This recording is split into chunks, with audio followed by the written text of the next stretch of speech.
Hey everyone, welcome to my channel. आज हम discuss करने वाले हैं एक बहुत ही इम्पॉर्टेंट टॉपिक्स जो कि जेनेटिक इंजीनियरिंग का मोस्ट इम्पॉर्टेंट टॉपिक माना जाता है और ये बोला जाता है कि इसके बिना जेनेटिक इंजीनियरिंग पॉसिबल ही नहीं है। तो आपको पता चल गया होगा कि मैं किसके बारे में बात कर रही हूँ, आपके स्क्रीन पे भी आ रहा होगा। हम आज डिस्कस करने वाले हैं क्लोनिंग वेक्टर्स के बारे में। सबसे पहले ये देखते हैं कि ये नाम क्या सजेस्ट कर रहा है, राइट। तो क्लोनिंग वेक्टर, इसमें एक टर्म आ रहा है वेक्टर। वेक्टर का मतलब क्या होता है? एक व्हीकल होता है, राइट। व्हीकल है जो कि किसी चीज़ को कैरी करके एक जगह से दूसरे जगह में ये ट्रांसपोर्ट कर रहा होगा। क्लोनिंग वेक्टर मतलब एक ऐसा व्हीकल जो खुद भी क्या हो रहा होगा? क्लोन हो रहा होगा, मतलब खुद भी अपना मल्टीपल कॉपीज बना रहा होगा। तो अभी हम जेनेटिक इंजीनियरिंग के बारे में बात कर रहे हैं और इसमें हम लोग एक डिज़ायर्ड जीन को, उसमें से डिज़ायर्ड प्रोडक्ट बहुत ज़्यादा अमाउंट में उसको बना रहे हैं हम लोग। तो मान लेते हैं कि ये हमारा डिज़ायर्ड जीन है, ओके। इसको हमें क्या करना है? एक बैक्टीरियल सेल के अंदर डालना है और इस बैक्टीरियल सेल के अंदर जाने के बाद ये क्या हो रहा है? अपना कॉपी बना रहा है और हमें ये जो भी डिज़ायर्ड प्रोडक्ट है हमारा वो प्रोवाइड कर रहा है। लेकिन प्रॉब्लम ये है कि हम ये जो डिज़ायर्ड जीन है ये अपने आप ही बैक्टीरियल सेल के अंदर हम ट्रांसपोर्ट नहीं कर सकते। वो क्यों नहीं कर सकते एज इट इज़, वो हम लोग डिस्कस करेंगे आगे के स्लाइड्स में। तो इसको लेने के लिए हमें चाहिए एक व्हीकल चाहिए जो खुद भी एक डीएनए होगा, ओके। डीएनए को ट्रांसपोर्ट करने के लिए हमें डीएनए चाहिए, तो इसीलिए ये वेक्टर यहाँ पे यूज़ होगा। तो ये जो डिज़ायर्ड जीन है इसको हम इस वेक्टर में डाल देंगे और ये पर्टिकुलर वेक्टर को हम लोग बैक्टीरियल सेल में डाल देंगे। उसके बाद ये जब क्लोनिंग वेक्टर है तो फिर ये खुद का कॉपी बनाएगा, क्लोन बनाएगा खुद का। तो जैसे ही इस बैक्टीरिया के अंदर ये अपना क्लोन बनाया, वैसे ही इसके अंदर जो हमारा डिज़ायर्ड जीन है ये इसका भी क्लोनिंग होता चलेगा और जैसे ही इसमें से ट्रांसक्रिप्शन होगा इस पर्टिकुलर जीन से, वैसे ही हमें प्रोडक्ट्स मिलने स्टार्ट हो जाएंगे। तो लेट्स मूव ऑन और हम लोग देखते हैं आगे कि किस तरह से ये क्लोनिंग वेक्टर यूज़ होता है, उसके क्या क्या प्रॉपर्टीज़ होते हैं, उसको किस तरह से हम यूज़ करते हैं। सबसे पहला सवाल आता है क्लोनिंग वेक्टर क्या है, उसके बारे में हम थोड़ा सा इंट्रोडक्शन अभी डिस्कस कर चुके हैं। अभी उसके और थोड़े कुछ प्रॉपर्टीज़ देखते हैं कि और अच्छे से इसको समझने का कोशिश करते हैं। तो ये जो क्लोनिंग वेक्टर्स होते हैं, क्योंकि हम डीएनए को यूज़ कर रहे हैं, तो ये क्या हो सकते हैं? अभी हमने डिस्कस किया कि डीएनए को कैरी करने के लिए जो क्लोनिंग वेक्टर चाहिए वो भी खुद डीएनए होगा। तो ये खुद एक स्मॉल पीस ऑफ डीएनए होता है, okay. Small piece of DNA होगा जो कि बैक्टीरियल सेल के अंदर आराम से ये जाके खुद को रेप्लिकेट कर सके, राइट। तो ये जो प्रॉपर्टी है सेल्फ रेप्लिकेशन का या फिर ऑटोनोमस रेप्लिकेशन का, ये हम जानते हैं कि जो प्लाज्मिड्स होते हैं बैक्टीरिया के अंदर ये नेचुरली प्रेजेंट होते हैं और ये प्रॉपर्टी प्लाज्मिड में नेचुरली शो होता है। तो मोस्ट ऑफ द टाइम हम जो क्लोनिंग वेक्टर यूज़ करते हैं वो प्लाज्मिड्स यूज़ करते हैं, राइट। तो ये प्लाज्मिड्स क्या करेंगे? हम इनको लेंगे, इनके अंदर हमारा जो डिज़ायर्ड जीन है उसको इंसर्ट कर देंगे। इंसर्ट करने के बाद इसको बैक्टीरिया के अंदर इसको फिर से हम डाल देंगे। उसके बाद ये खुद ब खुद अपने आप को रेप्लिकेट करता चलेगा, क्योंकि ये प्लाज्मिड्स जो होते हैं खुद ही ऑटोनोमसली रेप्लिकेटिंग होते हैं और अपने आप को खुद रेप्लिकेट कर सकते हैं। ये बैक्टीरियल क्रोमोसोम के ऊपर, जो बैक्टीरिया के अंदर खुद का क्रोमोसोम है, खुद का जेनेटिक मटेरियल है, उस पर डिपेंड नहीं करते। इसके बारे में, प्लाज्मिड्स के बारे में आप लोग को थोड़ा बहुत अभी उसको इंट्रोड्यूस करा देते हैं कि प्लाज्मिड्स क्या होते हैं। प्लाज्मिड्स जो होते हैं वो सर्कुलर डबल स्ट्रैंडेड डीएनए होते हैं, ओके। और ये जो होते हैं ये प्रोकैरियोट्स में पाए जाते हैं। प्रोकैरियोट्स में सर्कुलर डबल स्ट्रैंडेड डीएनए होगा जो कि ये कुछ एक्स्ट्रा एडिशनल बेनिफिट्स प्रोवाइड करेंगे प्रोकैरियोट्स को। लेकिन ये ज़रूरी नहीं है कि हर एक प्रोकैरियोट में प्लाज्मिड्स प्रेजेंट हो, लेकिन प्लाज्मिड जिनमें प्रेजेंट होगा वो प्रोकैरियोट ऑर्गेनिज्म को डेफिनेटली कोई ना कोई एडिशनल बेनिफिट प्रोवाइड कर रहा होगा। जैसे ही हम आगे बढ़ेंगे आज हम देखते चलेंगे कि कौन कौन से ऐसे एडिशनल बेनिफिट्स हैं जो प्लाज्मिड प्रोवाइड करते हैं और क्लोनिंग वेक्टर जब हम बनाते हैं तो किस तरह से उन प्रॉपर्टीज़ को हम ले सकते हैं, उसको यूज़ कर सकते हैं। तो नेक्स्ट पॉइंट ये है हमारा कि most of the vectors are genetically engineered. भाई हमें क्या करना है कि हमारा जो डिज़ायर्ड जीन है उसको वेक्टर के अंदर डालना है। तो वेक्टर भी तो ऐसा होना चाहिए कि हमारा जो डिज़ायर्ड जीन है उसको कैरी कर सके, उसमें हम जो जो प्रॉपर्टीज़ चाहें वो प्रॉपर्टीज़ हो सके। तो उसके लिए हम क्या कर सकते हैं, खुद भी डिज़ाइन कर सकते हैं। प्लाज्मिड के बारे में जब हमने बात किया तो प्लाज्मिड होता है नेचुरली अकरिंग बॉडीज़, तो ये नेचुरली पाया जाता है और इनको हम आर्टिफिशियली भी बना सकते हैं। ओके, आर्टिफिशियली बहुत सारे प्लाज्मिड्स बनाया जा चुका है और भी कई सारे वेक्टर्स होते हैं जो कि आर्टिफिशियली डिज़ाइंड किए जाते हैं। नेक्स्ट क्या है कि क्लोनिंग वेक्टर को किस तरह से चूज़ किया जाए। हमें कैसे पता चलेगा कि कौन सा क्लोनिंग वेक्टर किस बैक्टीरिया में यूज़ करना है, कौन सा क्लोनिंग वेक्टर हमें चाहिए जो कि आसानी से रेप्लिकेट कर सके। वो डिपेंड करता है हम कौन से साइज का डीएनए इंसर्ट करना चाहते हैं। हम अगर चाहते हैं कि एक लार्ज साइज का अगर हमारे पास डिज़ायर जीन है तो डेफिनेटली एक छोटा सा क्लोनिंग वेक्टर अपने ऊपर तो इतना बड़ा हैवी डीएनए को ऐड नहीं कर सकता, राइट। तो उसके लिए हमें क्या चाहिए, हमारे प्रॉपर्टी के अकॉर्डिंग हमें जो रिक्वायरमेंट है वो है कि एक लार्ज साइज ऑफ डीएनए को वो कैरी कर सके। तो उसके लिए हमें जो क्लोनिंग वेक्टर है उसका साइज भी लार्ज चाहिए। तो ये एक प्रॉपर्टी है जिसको लेके कि हम क्लोनिंग वेक्टर किस तरह का यूज़ करना है वो हम लोग देखते हैं। तो नेक्स्ट मूव करते हैं कि हमें क्लोनिंग वेक्टर क्यों चाहिए। हमने थोड़ा सा इसके बारे में डिस्कशन किया कि हमें जो डिज़ायर्ड जीन है उसको हमें होस्ट सेल के अंदर लेके जाना है, इसीलिए हमें क्लोनिंग वेक्टर चाहिए। वो एक व्हीकल होता है। इसको क्लोनिंग वेक्टर को हम और क्या बोल सकते हैं, व्हीकल डीएनए भी बोलते हैं। लेकिन क्या ऐसा नहीं हो सकता कि जो हमारा डिज़ायर्ड डीएनए है या फिर जो डिज़ायर्ड जीन है उसको हम लोग डायरेक्टली बैक्टीरियल सेल के अंदर ही डाल दें, राइट। उसको अगर हम बैक्टीरियल सेल के अंदर डाल देते हैं तब क्या होगा। मान लेते हैं कि ये एक हमारे पास कोई डिज़ायर्ड जीन है जिसको कि हमें क्या करना है, क्लोनिंग करना है। हम चाहते हैं कि इसका जो प्रोडक्ट है वो हमें बहुत ज़्यादा अमाउंट में मिले।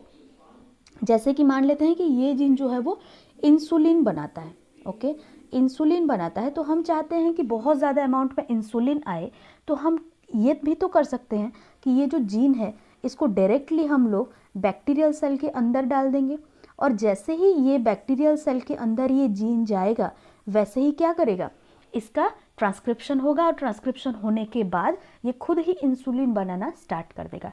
लेकिन ऐसा पॉसिबल नहीं हो सकता।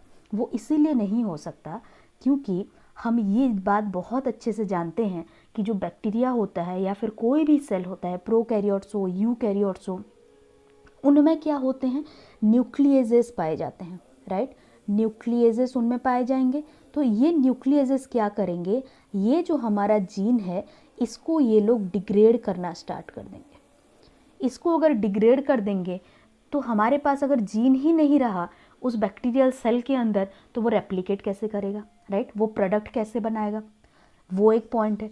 दूसरा पॉइंट ये है कि कोई भी जीन को या फिर कोई भी डीएनए फ्रेगमेंट को रेप्लिकेट करने के लिए हमें एक पर्टिकुलर सीक्वेंस चाहिए होता है न्यूक्लियोटाइड का, जिसे बोलते हैं ओरिजिन ऑफ रेप्लिकेशन। हम जब रेप्लिकेशन डिस्कस कर रहे थे तो इसके बारे में हमने डिटेल में डिस्कस किया था, ओरिजिन ऑफ रेप्लिकेशन के बारे में। तो जो डीएनए फ्रेगमेंट है या फिर जो डिज़ायर्ड जीन है हमारे पास, उसके पास ओरी का होना बहुत ज़रूरी है।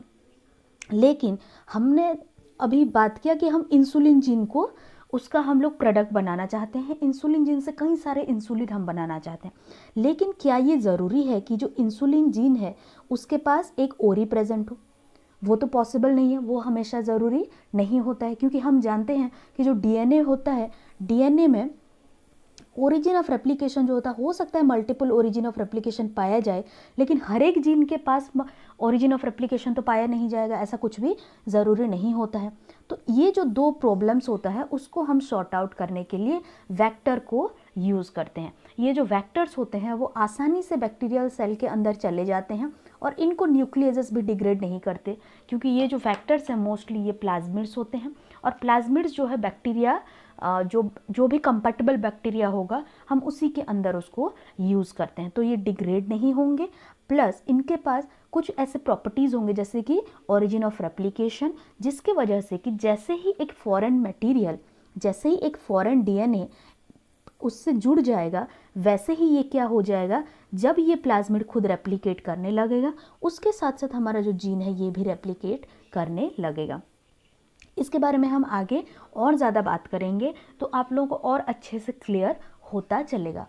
ओके, नेक्स्ट हम लोग देखते हैं कि फीचर्स क्या क्या होते हैं। अब भी हमने डिस्कस किया, उसके एक बहुत ही इंपॉर्टेंट फीचर जो है वो ओरिजिन ऑफ रेप्लिकेशन का होना ज़रूरी है क्लोनिंग वेक्टर का। ओके, ये जो ओरिजिन ऑफ रेप्लिकेशन है, जहाँ से कि रेप्लिकेशन स्टार्ट होता है, जहाँ से रेप्लिकेशन बिगिन होगा। ओके, तो ये क्या होंगे एक्चुअली, ओरिजिन ऑफ रेप्लिकेशन कुछ न्यूक्लियोटाइड्स के ही सीक्वेंसेस होंगे, राइट, क्योंकि हम डीएनए के बारे में बात कर रहे हैं, डीऑक्सी राइबोन्यूक्लियोटाइड, राइबोन्यूक्लिक एसिड, तो ये क्या होंगे, ओरी जो होगा वो न्यूक्लियोटाइड के सीक्वेंसेस पाए जाएंगे। ओके, कुछ बेसिस जो होंगे उनके सीक्वेंसेस मिलेगा। और ये ओरिजिन ऑफ रेप्लिकेशन क्या काम करता है, वो ऑटोनोमस रेप्लिकेशन करेगा होस्ट में। मतलब अभी हमने देखा कि हमारा जो प्लाज्मिड है, ये मान लेते हैं कि बैक्टीरिया है, ये बैक्टीरिया का खुद का जो है क्रोमोसोम प्रेजेंट है, बैक्टीरियल क्रोमोसोम, और ये एडिशनल क्या है हमारे पास, प्लाज्मिड है। प्लाज्मिड क्या होते हैं, double stranded circular DNA, right. ये जो डबल स्ट्रैंडेड सर्कुलर डीएनए है, ये क्या करेंगे, इनके पास अगर ओरी प्रेजेंट है तो ये ऑटोनोमसली रेप्लिकेट करेंगे। मतलब इसका जो रेप्लिकेशन होगा, ज़रूरी नहीं है कि ये जो क्रोमोसोमल रेप्लिकेशन पे वो डिपेंड करे। ओके, ये अगर रेप्लिकेट नहीं भी कर रहा है तब भी हमारा जो प्लाज्मिड है वो खुद ब खुद रेप्लिकेट कर सकता है। इसके पास ये ऑटोनोमस प्रॉपर्टी प्रेजेंट है, ये रेप्लिकेट खुद कर सकता है। ओके, तो ये पॉइंट आपको होपफुली क्लियर हो गया होगा। नेक्स्ट क्या लिखा है, when a foreign DNA is linked to a vector with ori, okay, when the vector replicates the gene of interest also replicates.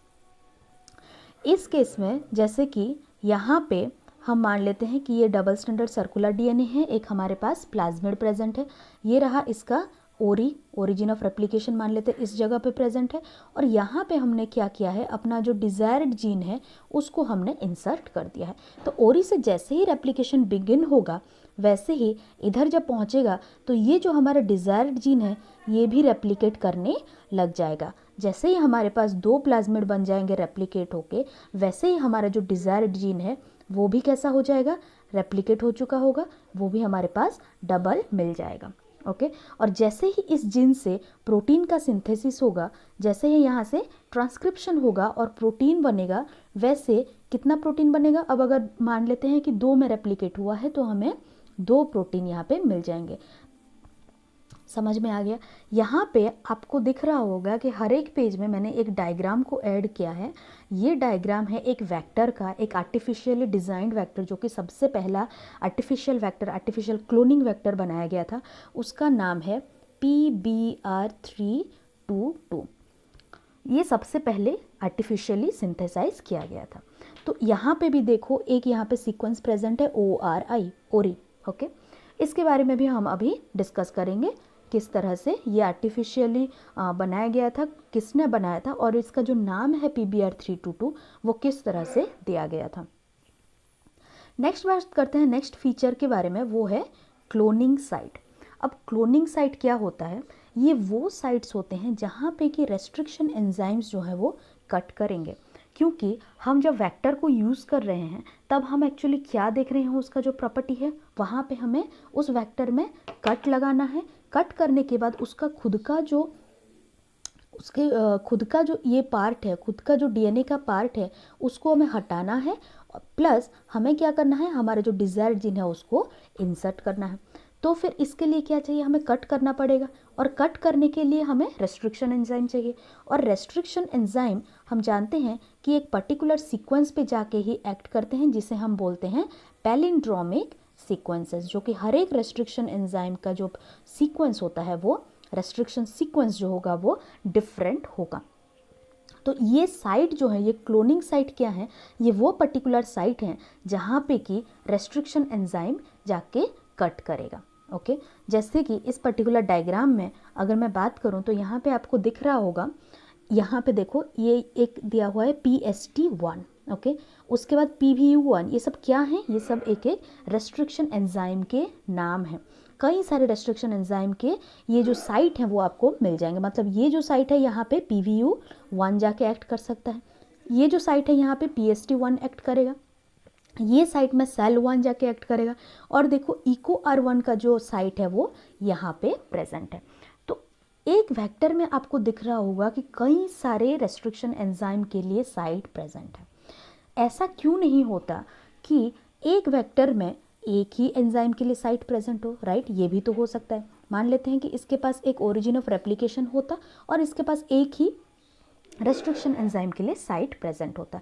लेकिन अगर वैसा होता तो सिर्फ और सिर्फ हम उस पर्टिकुलर रेस्ट्रिक्शन एंजाइम के लिए ही उस वेक्टर को यूज़ कर सकते।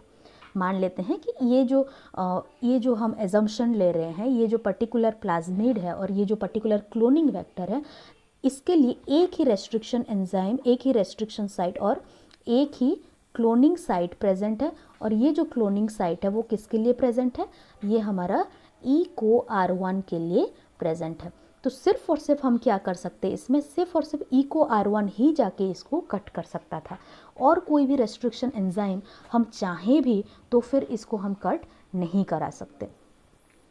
जब हम रिकॉम्बिनेंट DNA का फॉर्मेशन करते हैं या फिर जब हम कोई वेक्टर को चूज़ करते हैं, तब हम ये देखते हैं कि उस वेक्टर में काफ़ी ज़्यादा क्लोनिंग साइट प्रेजेंट हो।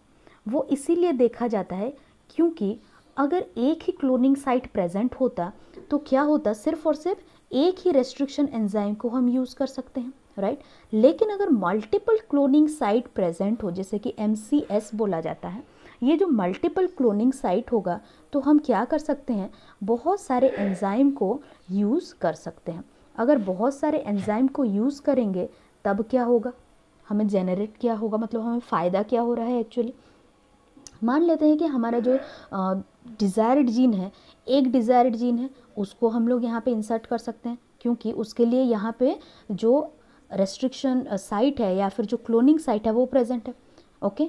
दूसरा जो साइट है उसमें क्या कर सकते हैं, हम दूसरे रेस्ट्रिक्शन एंजाइम को यूज़ करके कट लगा सकते हैं, राइट? क्योंकि हम ये भी जानते हैं कि जो रेस्ट्रिक्शन साइट्स होते हैं वो स्पेसिफिकली पैलिंड्रोमिक सीक्वेंस पे ही जाके एक्ट करते हैं। तो जितने भी DNA में जितने भी हमारे पास जीन प्रेजेंट है उनमें जो पैलिंड्रोमिक सीक्वेंसेस होगा वो तो अलग अलग ही होगा।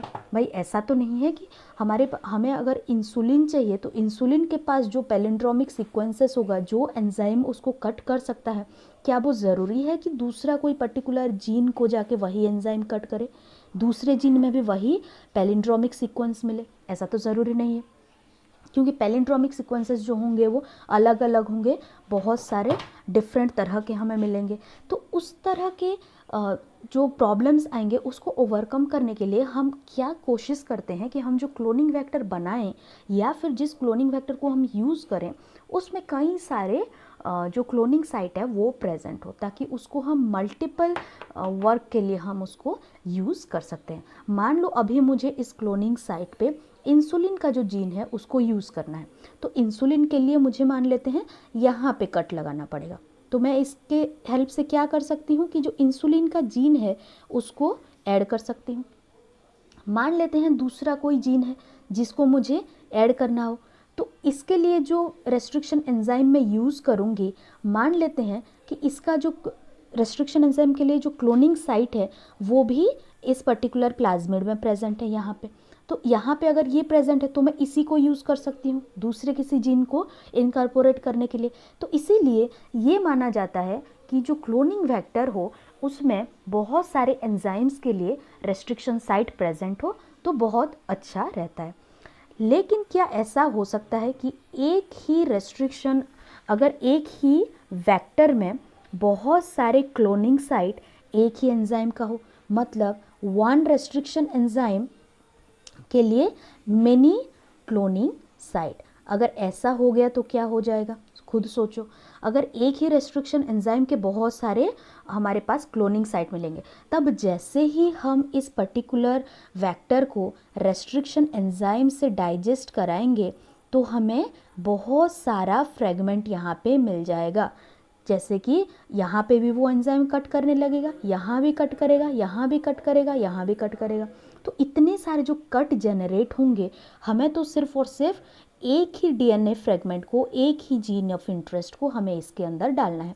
तो ये जो प्रोसीजर होगा ये काफ़ी ज़्यादा कॉम्प्लिकेट हो जाएगा अगर वो एक ही रेस्ट्रिक्शन एंजाइम के लिए बहुत सारे क्लोनिंग साइट रखें तो। इसीलिए ये जो क्लोनिंग वेक्टर्स होते हैं, इनके मोस्ट इम्पॉर्टेंट प्रॉपर्टी क्या होते हैं, इनके पास मल्टीपल क्लोनिंग साइट होना चाहिए, श्योर होना चाहिए। क्यों? क्योंकि हम बहुत सारे वैरायटी के जो रेस्ट्रिक्शन एंजाइम्स होंगे उनको यूज़ कर सकेंगे, लेकिन एक रेस्ट्रिक्शन एंजाइम के लिए एक ही क्लोनिंग साइट होना चाहिए। अगर ऐसा हुआ तब जाके हम उसको आसानी से यूज़ कर सकते हैं। तो ये तो था क्लोनिंग साइट।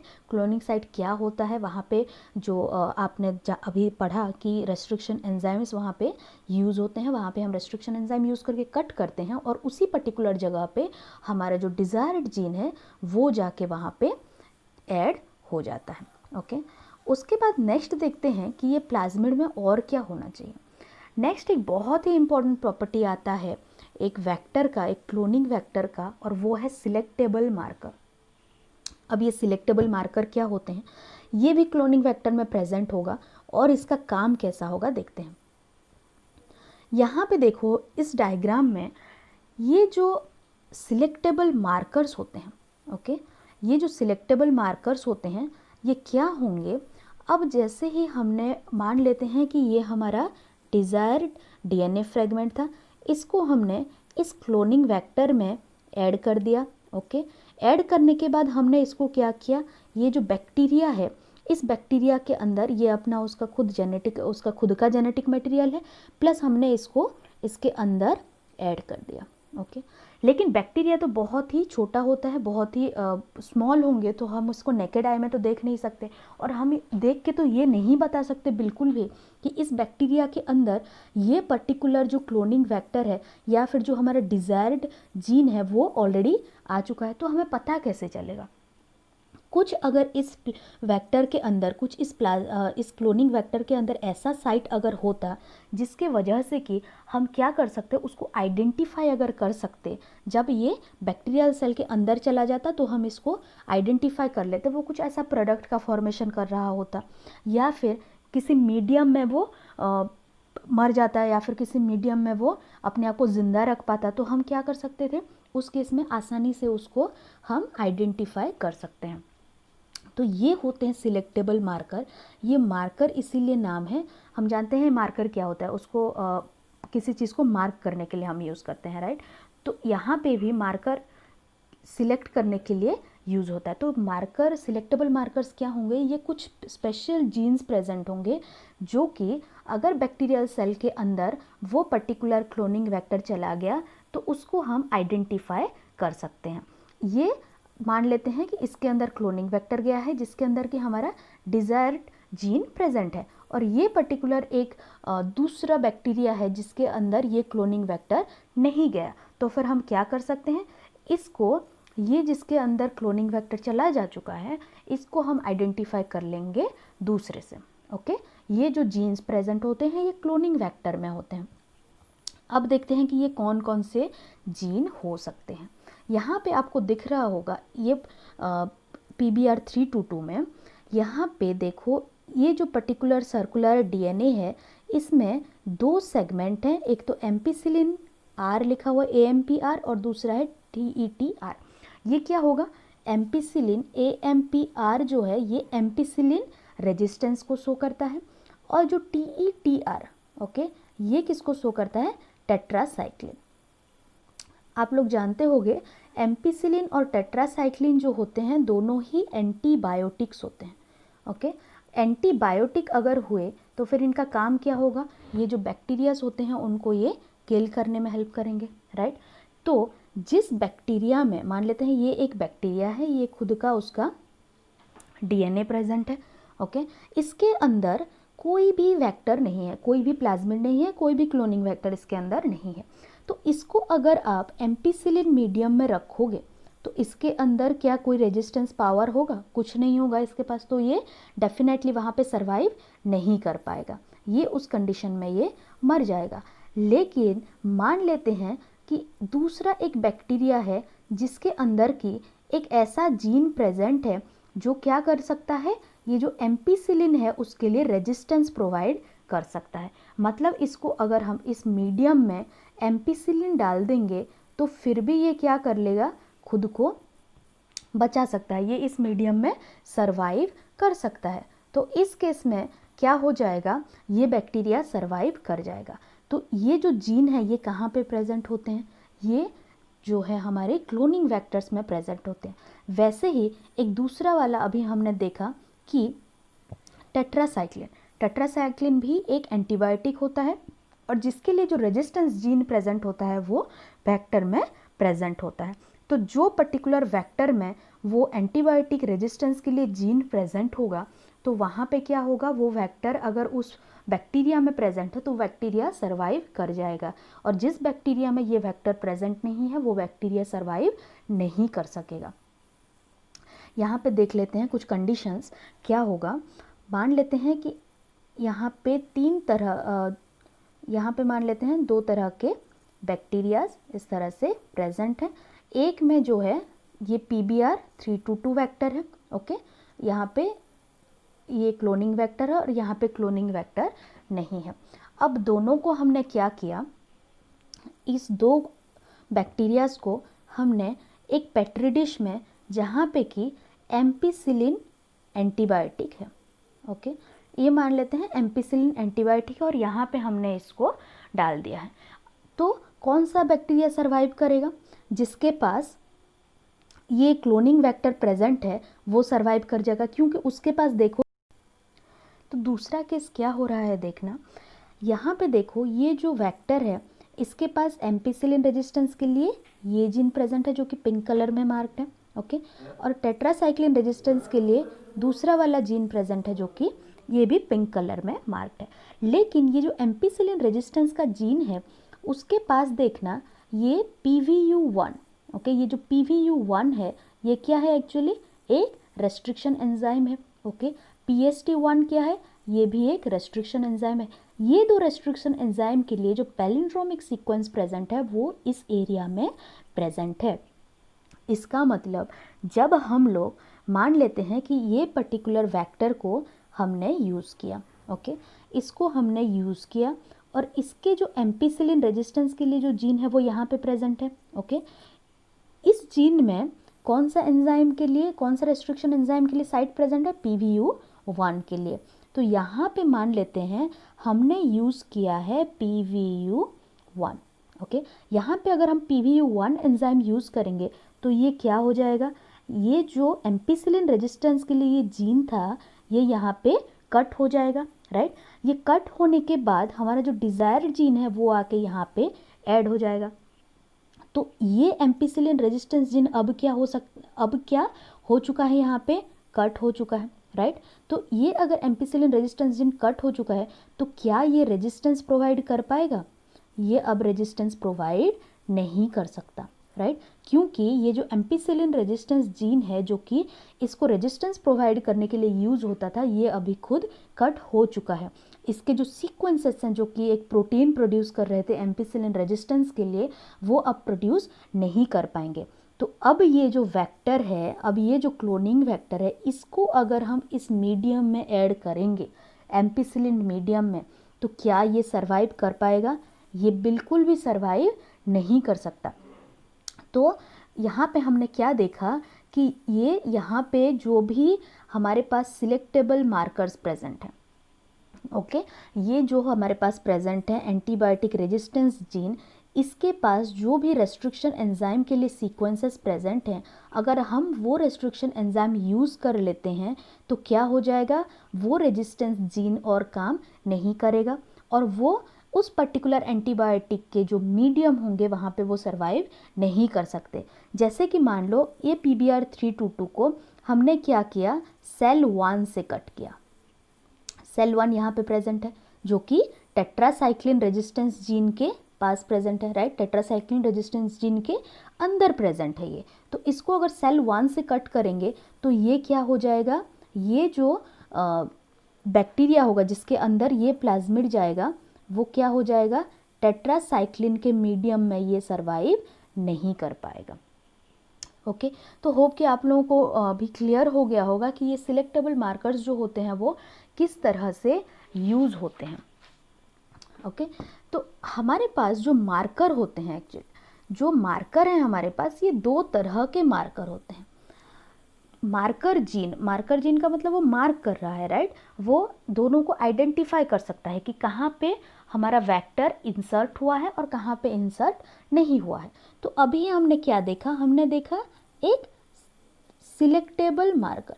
सिलेक्टेबल मार्कर्स क्या होते हैं, ये वो मार्कर होते हैं जो कि एंटीबायोटिक्स के लिए रेजिस्टेंस प्रोवाइड करते हैं। जैसे कि अभी देखा हमने, वो टेट्रासाइक्लिन हो सकता है या फिर वो एम्पिसिलिन हो सकता है।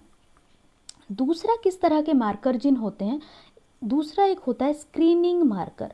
स्क्रीनिंग मार्कर क्या होगा, ये वो मार्कर्स होते हैं जो कि कुछ कलर प्रोड्यूस कर रहे होंगे। ओके, कलर कैसे प्रोड्यूस करेंगे, अगर वो प्रेजेंट हैं, ओके, अगर वो प्रेजेंट हैं, यहाँ पे देख लेते हैं। ओके, यहाँ पे मान लेते हैं कि एक वेक्टर में, ओके, एक वेक्टर के अंदर अगर वो पर्टिकुलर जीन प्रेजेंट है, हमारे पास जो स्क्रीनिंग मार्कर हैं वो अगर प्रेजेंट है तो वो एक कलर प्रोड्यूस करेगा। अगर वहाँ पे उसको कट करके हमने कोई और हमारा जो डिज़ायर्ड जीन है उसको इंसर्ट कर दिया तो वो क्या कर पाएगा, कलर प्रोड्यूस नहीं कर सकता। ये भी तो एक क्राइटेरिया हो सकता है हमें आइडेंटिफाई करने का कि कहाँ पे हमारा जीन ऑफ इंटरेस्ट जो है वो ऐड हुआ है और कहाँ पे जीन ऐड नहीं हुआ है। तो ये एक बहुत ही इम्पॉर्टेंट क्राइटेरिया होता है क्लोनिंग वेक्टर का, जो कि हमें हेल्प करता है आइडेंटिफाई करने के लिए जो रिकम्बिनेंट हैं और जो कि नॉन रिकम्बिनेंट्स आ जाएंगे। उसके बाद बात करते हैं तीसरा बहुत ही इम्पॉर्टेंट क्राइटेरिया जो क्लोनिंग वेक्टर का होना चाहिए, वो है high copy number. Copy number क्या होता है, सबसे पहले ये देखते हैं कि एक बैक्टीरिया के अंदर ये अपना उसका जीनोमिक डीएनए है, उसके बाद एक प्लाज्मिड है, क्योंकि जो प्लाज्मिड्स होते हैं वो बैक्टीरियाज में नेचुरली अकरिंग होते हैं, राइट। हम प्लाज्मिड आर्टिफिशियली भी बना सकते हैं, हम उसको क्लोनिंग वेक्टर भी बोलते हैं। तो वो प्लाज्मिड अगर नेचुरली प्रेजेंट हो तो ज़रूरी नहीं है कि वो एक ही प्रेजेंट हो, वहाँ पे क्या हो सकता है, 10 भी हो सकते हैं, 1000 भी हो सकते हैं प्लाज्मिड्स। तो हाई कॉपी नंबर का मतलब क्या है, कितने नंबर ऑफ प्लाज्मिड वहाँ पे प्रेजेंट हो सकते हैं। अब मान लेते हैं ये जो बैक्टीरिया है इसके अंदर 4 प्लाज्मिड प्रेजेंट है और दूसरा एक बैक्टीरिया लेते हैं जिसके अंदर की एक प्लाज्मिड प्रेजेंट है। तो इन दोनों को अगर कंपेयर करें तो ज़्यादा कॉपी नंबर किसके पास है, ये जो पहला वाला बैक्टीरिया है इसके पास high copy number of plasmid present है। ये जो नंबर ऑफ प्लाज्मिड है वो भी डिपेंड करता है कि कितने नंबर ऑफ प्लाज्मिड एक बैक्टीरिया में प्रेजेंट हो सकते हैं, और बैक्टीरिया टू बैक्टीरिया भी वो वेरी करेगा, स्पीसीज टू स्पीसीज वो वेरी करेगा। वो क्यों करेगा, क्योंकि नंबर ऑफ प्लाज्मिड्स जो होगा वो उतना ही होना चाहिए जितना कि ये जो होस्ट बैक्टीरिया है, ये बैक्टीरिया जो होगा उसको वो ओवरलोड ना कर दें, राइट। ओवरलोड अगर कर देगा तो फिर क्या होगा, इसका वेट जो है वो बढ़ जाएगा और इसके जो फंक्शंस हैं, सेलुलर फंक्शंस जो है वो उसमें कॉम्प्रोमाइज़ हो सकते हैं। तो इसीलिए क्या होता है, जो कॉपी नंबर होता है कोई भी प्लाज्मिड का या फिर कोई भी क्लोनिंग वेक्टर का, उसको ऐसा बनाया जाता है ताकि जिस पर्टिकुलर होस्ट सेल में हम उसको ऐड करें वो उसको ओवरलोड ना करें। ओके, इट कैन बी, यहाँ पे एक पॉइंट लिखा हुआ है देखना, it can be low in number और it can be high in number. Low भी हो सकता है और हाई भी हो सकता है। लेकिन जब हम रिकम्बिनेंट डीएनए का फॉर्मेशन करते हैं, जब हम कोई आर्टिफिशियल वेक्टर यूज़ कर रहे हैं तो हम कोशिश करते हैं कि जो क्लोनिंग वेक्टर है उसके पास हाई कॉपी नंबर प्रेजेंट हो। उसका एक बहुत ही अच्छा रीज़न होता है, जितना ज़्यादा इस बैक्टीरिया के अंदर जितना ज़्यादा प्लाज्मिड हमारा या फिर जो क्लोनिंग वेक्टर है अपना नंबर इंक्रीज़ करेगा, हमें जो डिज़ायर्ड प्रोडक्ट है वो भी उतना ज़्यादा मिलेगा।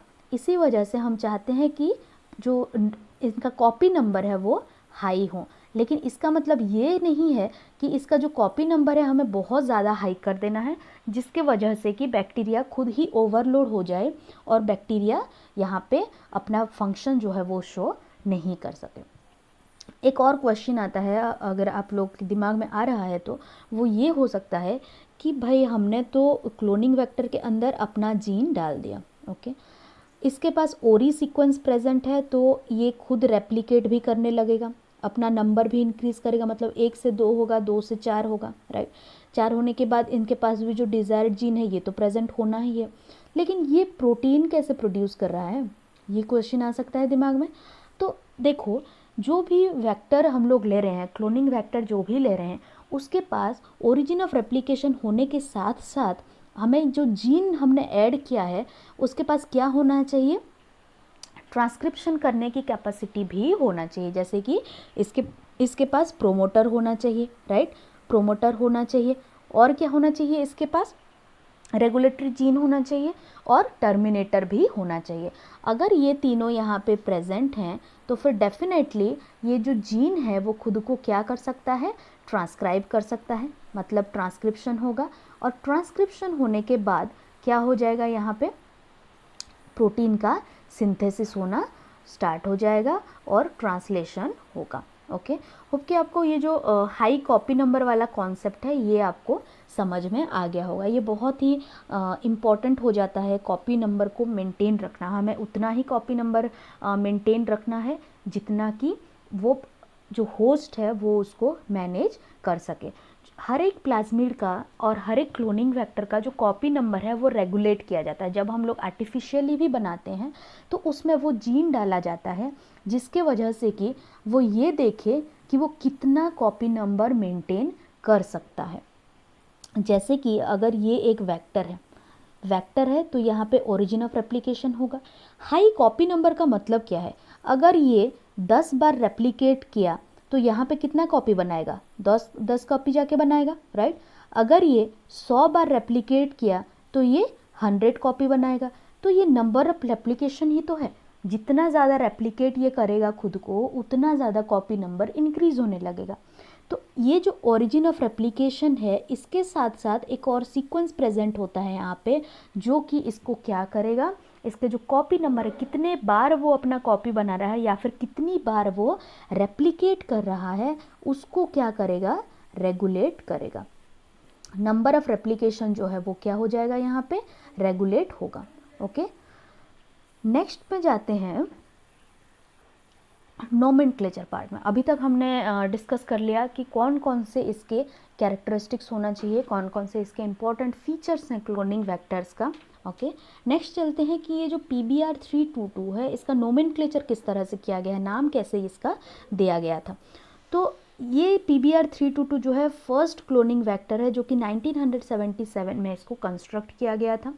इसका नोमेनक्लेचर में ये जो P आता है, ये P प्लाज्मिड के लिए लिया जाता है, ये एक प्लाज्मिड के जैसा क्लोनिंग वेक्टर है, और BR ये जो साइंटिस्ट इसको सबसे पहले कंस्ट्रक्ट किए थे उनको लेके बना था।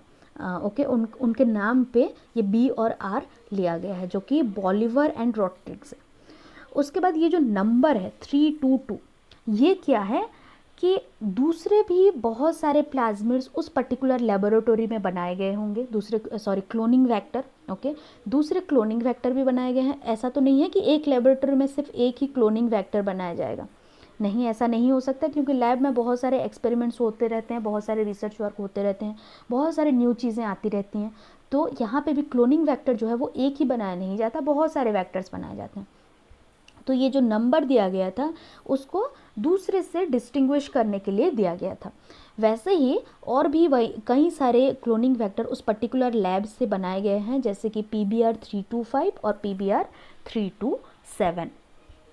ओके, तो ये जो इसका नोमेनक्लेचर पार्ट है ये आपके बोर्ड के लिए उतना ज़्यादा ज़रूरी नहीं है, लेकिन इसके पहले हमने जितना भी चीज़ डिस्कस किया है उसके जो फीचर्स होते हैं, कौन कौन से, जैसे cloning site, multiple cloning site होना ज़रूरी है, हाई कॉपी नंबर का होना ज़रूरी है प्लाज्मिड का, ये सारे के सारे आपके एग्ज़ाम पॉइंट ऑफ व्यू से बहुत ही ज़्यादा इम्पॉर्टेंट हो जाते हैं।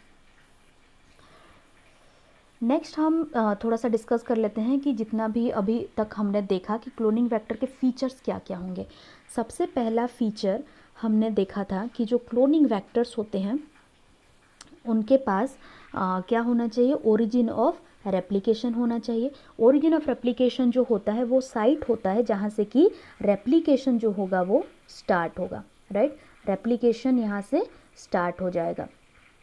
उसके बाद दूसरा पॉइंट हमने क्या देखा था कि क्लोनिंग वेक्टर के पास एक सिलेक्टेबल मार्कर होना चाहिए या फिर मार्कर जीन होना चाहिए, जिससे कि हम लोग क्या कर सकते हैं, हम आइडेंटिफाई कर सकते हैं कहाँ पे हमारा वेक्टर गया है, किस बैक्टीरिया में, और किस बैक्टीरिया में वेक्टर ट्रांसपोर्ट नहीं हुआ है।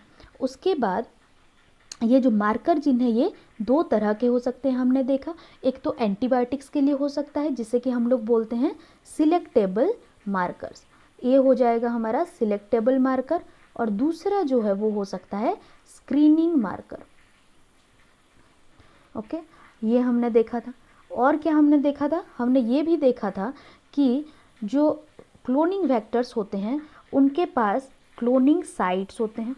ये जो क्लोनिंग साइट होते हैं ये वो साइट होंगे जो कि वेक्टर में रेस्ट्रिक्शन एंजाइम के लिए कट साइट प्रोवाइड करेंगे। और ये जो क्लोनिंग साइट होते हैं, वेक्टर में मल्टीपल क्लोनिंग साइट होना अच्छा रहता है, मतलब वो वेक्टर बहुत ही अच्छा माना जाता है जिसके पास बहुत सारे रेस्ट्रिक्शन एंजाइम के लिए क्लोनिंग साइट्स प्रेजेंट हों। ये मान लेते हैं रेस्ट्रिक्शन एंजाइम 1 के लिए है, ये 2 के लिए है, ये 3 के लिए है। ओके, इस तरह से होगा।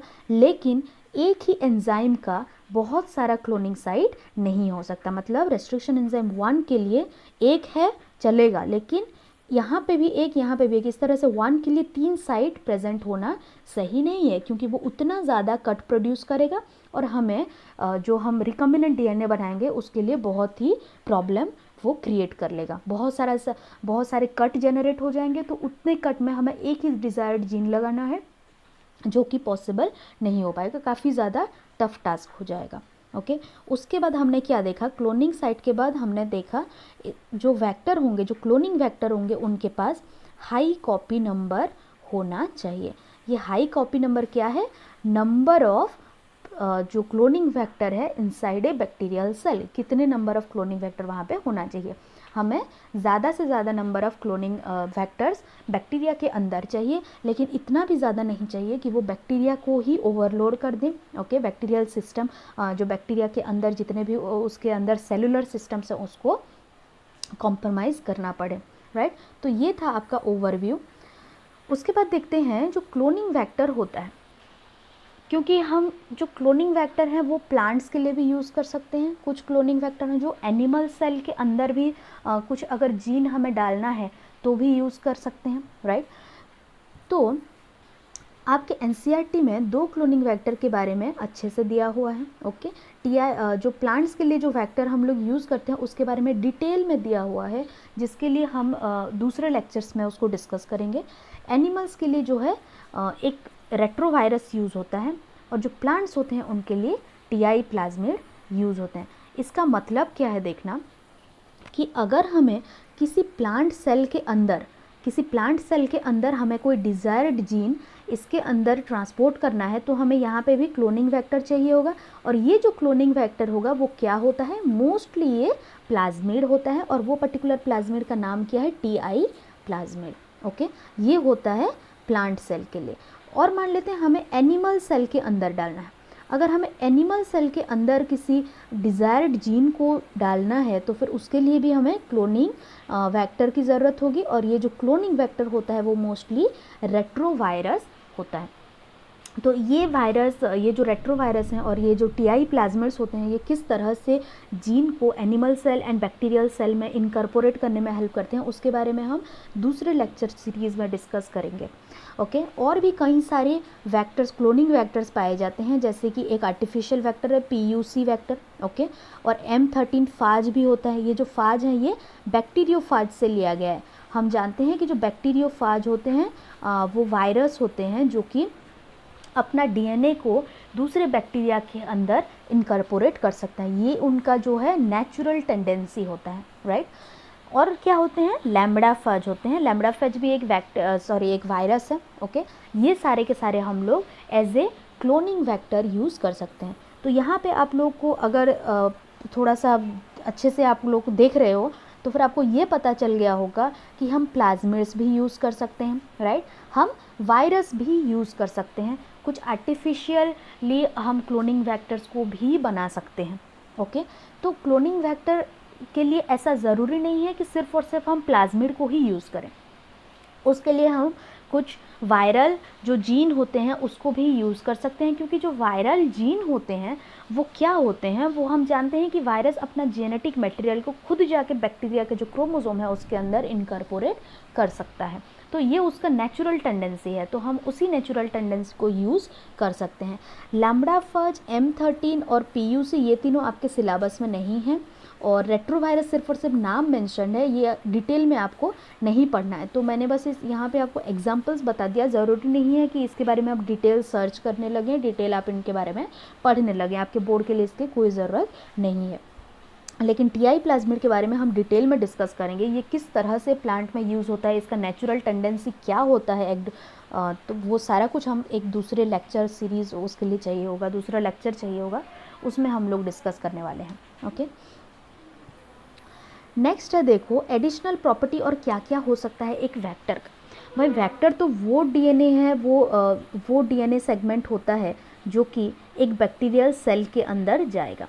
तो डेफिनेटली सबसे प्राइम इम्पोर्टेंस तो ये होना चाहिए कि इसको थोड़ा छोटा होना चाहिए साइज़ में, राइट। इसको हमें इतना बड़ा साइज़ भी नहीं बनाना है कि उसको बैक्टीरियल सेल के अंदर ही वो ओवरलोड करना स्टार्ट कर दे इमीडिएटली।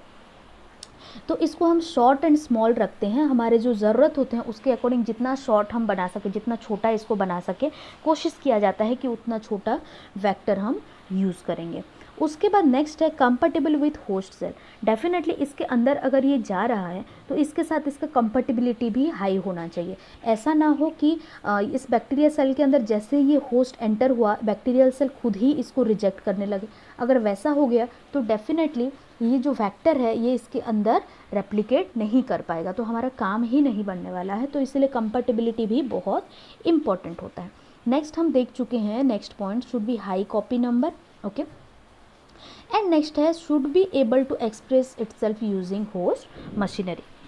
होस्ट का जो भी सिस्टम है उसके सेल के अंदर, उसको वो यूज़ करके अपने आप को एक्सप्रेस कर सके, अपना जो प्रोटीन है उसको वो एक्सप्रेस कर सके। तो ये सारा कुछ एडिशनल प्रॉपर्टीज़ होते हैं वेक्टर के।